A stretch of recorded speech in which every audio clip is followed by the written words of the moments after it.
நான் என்ன செய்வேனோ அனுதினமும் உம்மை ஆராதிப்பேன்.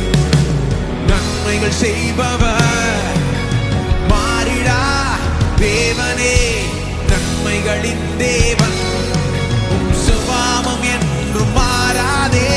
நன்மைகள் செய்பவர் மாறிடா தேவனே, நன்மைகளின் தேவன் உம் சுபாவம் என்றும் மாறாதே. நன்றி நன்றி நன்றி உமக்கு நன்றி நன்றி நன்றி. என் நிலை மாறினாலோ என் உள்ளத்தினால்